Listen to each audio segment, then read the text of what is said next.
ओम शांति। अॼु जी मुरली तारीख़ है 16/9/2022। मिठा मिठा श्री बाबा सवनता मीठे मीठे ॿार।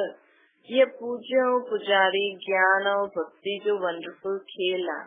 तव्हां हाणे वरी खां सुतो प्रधान पूज्य तव्हांखे ठहिणो आहे। पतितपने जी निशानी भी समाप्त करणी आहे। प्रश्न आहे, बाप जॾहिं ईंदो आहे त कहिड़ो हिकु तराजू ॿारनि खे ॾेखारींदो आहे। उत्तर आहे ज्ञान ऐं भक्ति जो तराजू, जंहिंमें हिकु पूरी पलड़ो आहे ज्ञान जो, ॿियो आहे भक्ति जो। हाणे ज्ञान जो पुर हल्को आहे, भक्ति जो पुर भारी आहे। धीरे धीरे ज्ञान जो पुर भारी थी वेंदो, पोइ सत्संग में केवल हिकु ई पुर हूंदो।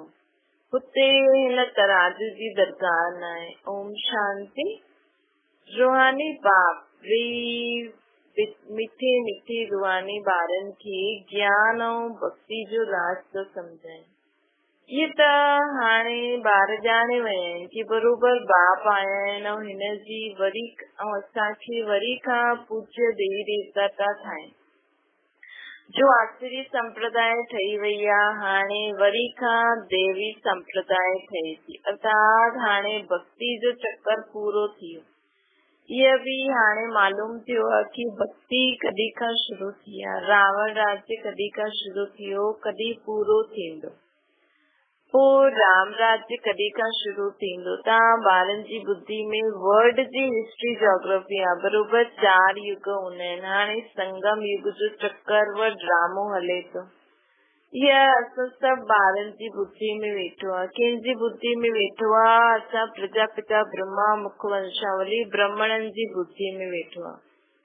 कंहिंजो नाम त चईंदासीं न, कंहिंजी बुद्धि में वेठो आहे? प्रजापिता ब्रह्मा मुख वंशावली असां ब्राह्मणनि जे, सिवाय ब्राह्मणनि जे ॿियो कोई जो नाम निकिरी न सघे। हे खेल ई अहिड़ो ठहियल आहे। ब्राह्मण, पोइ देवता, क्षत्रिय, वैश्य, शूद्र, ये चक्कर फिरंदो रहंदो आहे। तव्हां ॿार हाणे यादि जी यात्रा सिखो था अथवा पतित खां पावन ठहो था। सम्झाइणो भी ईअं हूंदो आहे। हाणे असां राम राज्य जी स्थापना करूं था त ज़रूर पहिरियों रावण राज्य हूंदो न। ये भी सिद्ध थींदो आहे। हाणे रावण राज्य आहे त झाड़ ॾाढो वॾो आहे। हाणे असां पूज्य देवी देवता धर्म जी स्थापना था करूं त पुराणो झाड़ खलास थी नए झाड़ जी स्थापना थी थिए। ये भी हिसाब किताब ॿारनि खे सम्झाइबो। असां स्वयं पूज्य सतो प्रधान हुयासीं, पोइ 84 जन्म पोइ तमो प्रधान ठहिया आहियूं। पूज्य खां पुजारी ठहिया आहियूं। वरी खां रिपीट करणो आहे न। असां पहिरियों पूज्य हुयासीं, वरी पुजारी ठहियासीं, हाणे वरी खां रिपीट करणो आहे। ये त सहज सम्झण जो आहे। ये त सहज सम्झण जी ॻाल्हि आहे। चक्कर कीअं फिरंदो आहे कि एक्टर शुरू खां वठी करे पिछाड़ी ताईं पाठ वॼाईंदा आहिनि। त इहे बेहद जो राज ज्ञान ऐं भक्ति जो राज बुद्धि में सुठे रीति ॼमी वञिणो खपे। असां पूज्य सत्य देवता हुयासीं, पोइ असां सीढ़ी उतरदे उतरदे पुजारी ठहिया आहियूं। रावण राज्य कॾहिं खां शुरू थियो, पूरी तिथि तारीख़ तव्हां ॼाणदा आहियो। असां ईअं पुनर्जन्म वठंदा आहियूं। पहिरियों असां सूर्यवंशी देवी देवता हुयासीं, पोइ चंद्रवंशी ठहियासीं, हाणे वरी ब्राह्मण वंशी ठही करे पोइ असां देवता था। हाणे तव्हां ब्राह्मण वंशी व ईश्वर्य वंशी आहियो न। असां हाणे ब्राह्मण वंशी व ईश्वर्य वंशी आहियूं। तव्हां सभु ॼाणदा आहियो कि असां सभु ईश्वर जी संतान आहियूं। इन करे ब्रदर्स चईंदा आहिनि। वास्तव में त ब्रदर्स हूंदा आहिनि मूल वतन। हू पाठ वॼाइण लाइ हेठि अचिणो पए न। ये त ॿार ॼाणदा आहिनि। असां ई शूद्र खां ब्राह्मण ठहिया आहियूं। ब्राह्मण ठही पढ़ी करे उहे संस्कार असां खणी वेंदासीं। असां ख़ाली हथ न वेंदासीं। सभु आत्मायूं भरतू हथ वेंदासीं। असां उहो दैवी संस्कार खणी वेंदासीं जेका हाणे बाबा ठाहे थो असांजा दैवी संस्कार। पोइ असां देवी देवता ठहींदासीं। जॾहिं हेठि ईंदासीं, कल्ह असां शूद्र हुयासीं, हा अॼु असां ब्राह्मण आहियूं, पोइ कल्ह असां देवता ठहींदासीं। ये राज सम्झाइणो भी हूंदो आहे ॿारनि खे। सभी खे सुजाॻ करणो आहे। ये त तव्हां कंहिंखे बि सम्झाए सघंदा आहियो कि नई दुनिया सतयुग, ये पुराणी दुनिया कलयुग। हिन में कोई सुख आहे? ना आहे न ॿार सम्झंदा आहिनि हीअ जॾहिं झाड़ नयो झाड़ हुयो त असां ही देवी देवता हुयासीं, ॾाढा सुखी हुयासीं, पोइ चक्कर लॻाईंदे लॻाईंदे दुनिया पुराणी थी वई। मनुष्य भी ॾाढा थी विया आहिनि त दुख भी ॾाढो थी वियो आहे। बाप सम्झाए तो सत्युग में तव्हां केतिरा सुखी आहियो, सदा सुखी त कोई रही न सघंदो। पुनर्जन्म वठण जो भी क़ाइदो आहे न, पुनर्जन्म वठंदे वठंदे उतरदे उतरदे 84 जन्म पूरा थिया, पोइ नए सिर चक्कर फिरणो आहे न। हाणे ज्ञान ऐं भक्ति अधु कलाक ॾींहुं नई दुनिया, पोइ अधु कलाक राति पुरानी दुनिया। ये पढ़ाई यादि करणी हूंदी आहे, शिव बाबा खे भी यादि करणो हूंदो आहे, टीचर खे भी सॼो यादि आहे न। तव्हां चईंदव बाबा खे हिन सॼी सृष्टि जी नॉलेज आहे, तव्हां भी सम्झंदा आहियो असांजो पावन पूज्य देवता हुयासीं, हाणे पुजारी पतित थिया आहियूं। सतो प्रधान सतो रजो तमो, ये हिस्ट्री जोग्राफी तव्हां ड्रामे जी सम्झाए सघंदा आहियो, सम्झंदा आहियो, हाणे ॿियनि खे सम्झाए सघंदा आहियो। इहे पूज्य पुजारी जो खेल ठहियल आहे।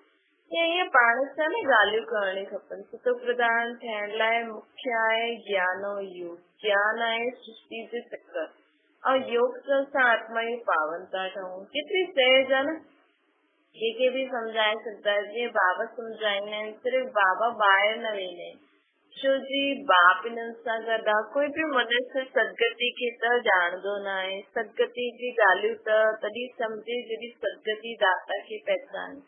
तव्हां में भी नंबरवार ॼाणंदा आहियो, तव्हां सम्झंदा आहियो ऐं सम्झाईंदा आहियो। मूल ॻाल्हि आहे ही पतित खां पावन ठहिण।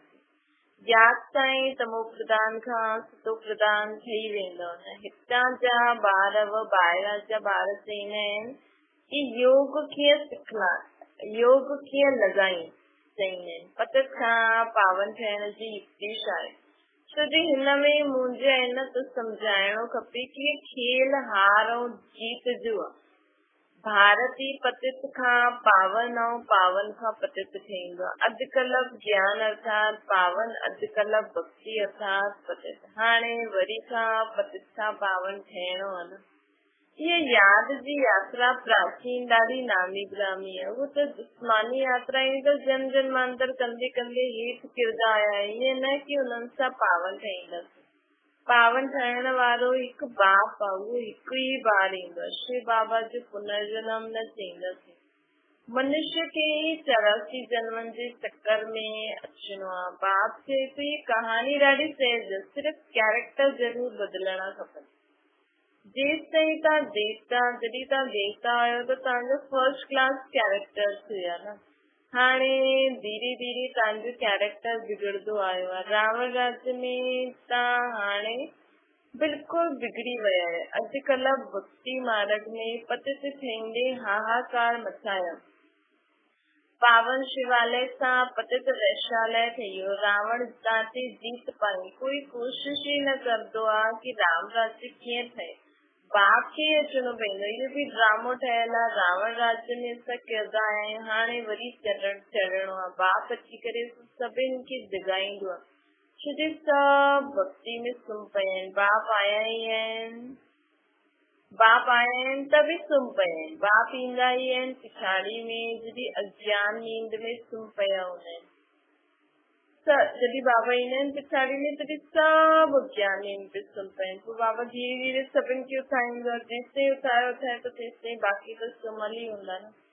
जीअं बाप ज्ञान जो सागर आहे, सृष्टि जे आदि मध्य अंत खे ॼाणंदो आहे, तव्हां बि ॼाणंदा आहियो न। एतिरा सभु ॿार बाप खां सिखनि था। हिकु बाप सां सिखी करे पोइ वृद्धि पाईंदा रहंदा आहिनि। कल्प पहिरियों बि तव्हांखे मनुष्य खां देवता ठाहियो हुयो, हाणे बि तव्हांखे ज़रूरु ठहिणो आहे। पोइ बि कोई हल्को पुरुषार्थ कंदो आहे, कोई तिखो कंदो आहे। नंबरवार त आहे न। कोई जी डल बुद्धि आहे, हुन स्कूल में भी नंबरवार त हुन हुन पढ़ाई सां में त BA MA आदि जी केतिरी क्लासिस हूंदियूं आहिनि। केतिरा मनुष्य पढ़ंदा आहिनि। सॼी दुनिया में केतिरा MA पढ़ंदा आहिनि। जो भी भारतवासी आहिनि, केतिरो समय खां पढ़नि था। कोई टीचर ठहींदो आहे, कोई छा ठहींदो आहे, आजीविका कंदा रहंदा आहिनि। अच्छा मरी वियो, पोइ नए सिर जन्म वठी पढ़णो। दिन प्रतिदिन पढ़ाई वारा स्टूडेंट वधता था वञनि छो जी पॉपुलेशन वधे थी, उहे पुनर्जन्म वठंदा आहिनि। पोइ जेकी हिन जन्म में पढ़ाई कई त ख़तम थी वई न, डिग्री वारी त ॿिए शरीर जे नाम रूप सां आहियूं, ऐं ॿियो जन्म वठूं त कुझु यादि बि न हूंदो, सभु ख़तम थी वेंदा। हुते सत्युग में MA आदि जी पढ़ाई न हूंदी, ये ड्रामा में हाणे नून दाल जो पढ़ूं था, वो कल्प को पढ़दासीं, हुते ये किताब आदि कुछ भी न हूंदो। जो भक्ति मार्ग में हूंदो वो ज्ञान मार्ग में न हूंदो।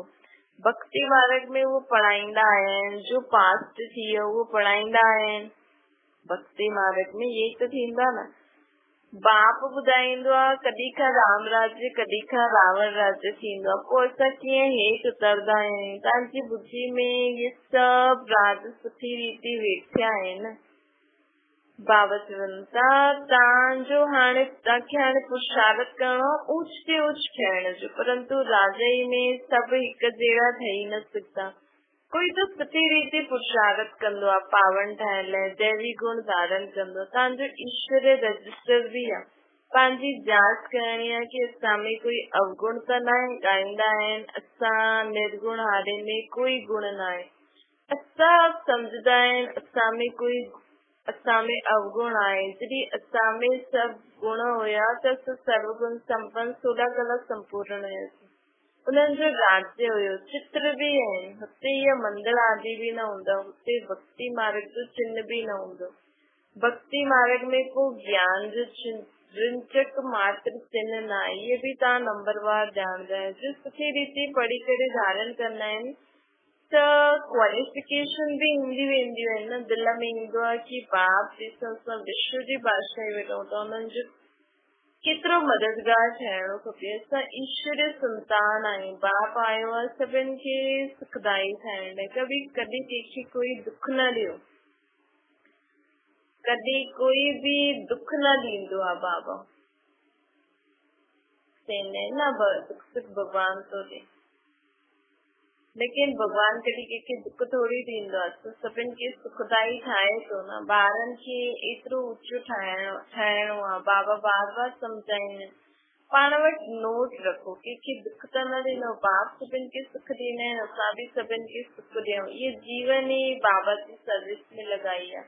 ॾाढो मिठो ठहिण जी कोशिश करणी आहे। कोई उल्टो सुठो ॻाल्हाए भी त तव्हां शांत रहो, सभिनि खे सुख ॾियो, सभिनि खे सुख जो रास्तो ॿुधाइणो आहे त शांतीधाम सुखधाम जा मालिक ठही वेंदो।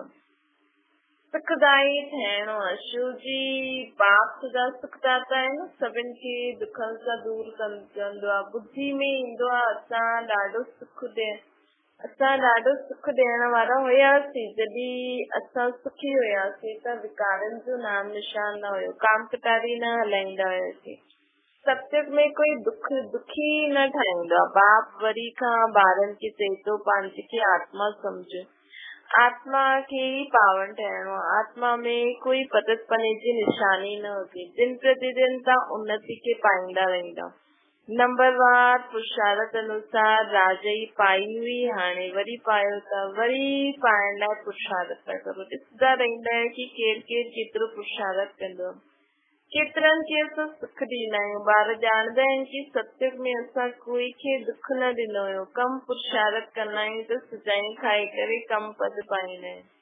बेइज्जती थींदी आहे न। कोई ॿार त ॾाढी सर्विस कंदो आहे, म्यूज़ियम प्रदर्शनी में केतिरी महिनत कंदा आहिनि। इहे प्रदर्शनी म्यूज़ियम आदि भी विझी के पाईंदा वेंदा।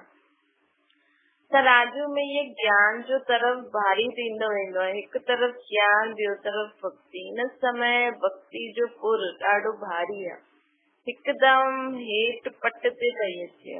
भक्ति जो पुर ॾाढो वजन भारी थी करे हिकदमि तले ते अची वियो आहे। उनमें जीअं 10 शेरा, उनमें ज्ञान जो हिकु पांव पड़ो, पोइ ज्ञान जो हिकु तरफ़ भारी थी वेंदो आहे। सतयुग में हिकु ही पूरी हूंदी आहे, पोइ कलयुग में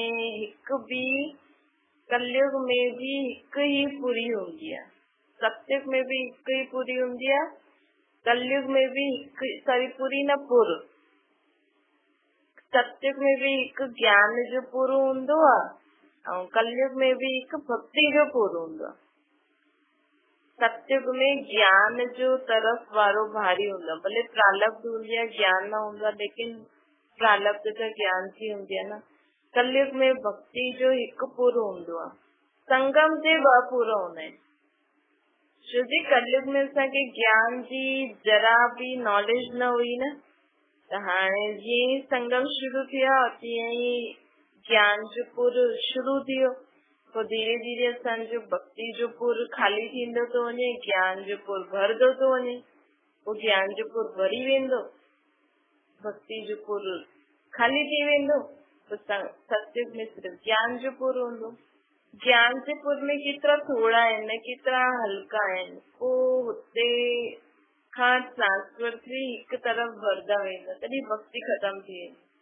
पोइ हिकु ज्ञान जो पुर रही वेंदो, ॿ पुर हूंदा ई न आहिनि, न सत्युग, न त्रेता, न द्वापर, न कलयुग, कंहिंमें बि ॿ पुर न हूंदा आहिनि। हिन समय ॿ पुर आहिनि। पाप अची करे तराजू ॾेखारींदो, कम जास्ती बि थींदा आहिनि न, कॾहिं हुन तरफ़ कॾहिं हिन तरफ़ वर्तू थी वेंदा आहिनि। ज्ञान में अची करे पोइ भक्ति जे पुर में वर्तू थी वेंदा आहिनि। जो पक्का आहिनि उहे त ॼाणंदा आहिनि स्थापना ज़रूर थियणी आहे। जॾहिं असांजो राज्य हूंदो जॾहिं असांजो राज्य हूंदो तॾहिं असां ई हूंदासीं। पोइ मूल वतन जो पुर जास्ती थी वेंदो। हाणे बाबा चए थो पोइ धरती ते असां माण्हू हूंदासीं त थोड़ा हूंदासीं, लेकिन मूल वतन जो पुर वॾो हूंदो। हिन समय मूल वतन जो पुर घटि आहे न, थोड़ी सी आत्माएं हेठि जाता आहिनि, हुते आत्माएं रहंदियूं त उहो पुर असां पलड़ो जास्ती थी वेंदो। पोइ अधु कलाक पोइ द्वापर में ईंदा रहंदा। इन रीति सृष्टि जो चक्कर फिरंदो रहंदो। मतलब बाबा हाणे परम धाम जी ऐं सृष्टि जो बि ॿ तराजू था करनि। हिन समय परम तराजू में ॾिसो, परम धाम जो पुर ऐं सृष्टि जो पुर। सृष्टि जे पुर में माण्हू ज्यादा आहिनि, परम धाम में आत्मायूं घटि आहिनि। पोइ जॾहिं असां सत्युग में ईंदासीं, जॾहिं हिन सृष्टि ते सत्युग अची वेंदो त परम धाम जो पुर जास्ती थी वेंदो, असांजो कम थी वेंदो। त बाबा चए थो इन रीति सृष्टि जो चक्कर फिरंदो रहंदो आहे। जॾहिं पतित आहियूं तॾहिं तराजू जी दरकार न आहे। तराजू जी दरकार ई तॾहिं हूंदी आहे जॾहिं बाप ईंदो आहे। बाप तराजू खणी ईंदो आहे। झाड़ जो ज्ञान बि तव्हांजी बुद्धि में आहे। पहिरियों केतिरो नंढो झाड़ आहे, पोइ वृद्धि खे पाईंदो रहंदो। सभु पता सुकी करे ख़तम थी वेंदा आहिनि, पोइ रिपीट थींदो आहे। पाणी मिलण सां पोइ नंढा नंढा पता वृद्धि खे पाईंदा आहिनि, फल ॾींदा आहिनि। हर वर्ष झाड़ खाली थी वेंदो, सभु कुझु नयो थी वेंदो। हाणे देवी देवता धर्म वारो बि हिकु बि न आहे। हाणे असां ठहूं था, हुया ज़रूर, उन्हनि जो राज्य हुयो, परंतु कॾहिं इहा भुलिजी विया आहिनि। तव्हां ब्राह्मणनि जो कुल बि दिन प्रतिदिन वृद्धि खे पाईंदो रहंदो। त ईअं ज्ञान जो मंथन करे धारण कंदा रहो ऐं पोइ ॿियनि खे बि सम्झाईंदा रहंदासीं न, त पोइ जास्ती असांखे ज्ञान सम्झ में ईंदी वेंदो, अनुभवी थींदा वेंदासीं। छा मिठी मिठी शुक्र जे ॿारनि खे माता पिता बाप दादा जो यादि प्यार ऐं गुड मॉर्निंग। रूहानी बाप जी सभिनि रूहानी ॿारनि खे नमस्ते। असांजी बि रूहानी माता पिता बाप दादा खे यादि प्यार गुड मॉर्निंग ऐं नमस्ते। धारणा जे लाइ मुख्य सार ये जीवन बाप जी सेवा में लगाइणी आहे। ॾाढो ॾाढो सुताई थियणो आहे। कोई उल्टो सुल्टो बोले त तव्हां शांत रहो। बाप तमामु सभिनि जे दुखनि खे दूर करण वारा। ॿियो आहे पंहिंजे रजिस्टर जी जांच करणी आहे। दैवी गुण धारण करे चरित्रवान ठहिणो। बाबा चए थो पंहिंजे रजिस्टर जी जांच करो। ये समय अञा ते केतिरा अवगुण आहिनि। दैवी गुण धारण करे चरित्रवान ठहिणो आहे। अवगुण कढणो आहे। अवगुण कढंदा वञो। बताइणा आहे सुदर्शन चक्र जे टाइटल जी स्मृति द्वारा परदर्शन मुक्त थियण वारा माया जी थम। संगम युक्ति स्वयं बाप ॿारनि खे भिन्न भिन्न टाइटल्स ॾींदा आहिनि। उन्हनि टाइटल्स खे स्मृति में रखो त श्रेष्ठ स्थिति में सहज ई स्थित थी वेंदा।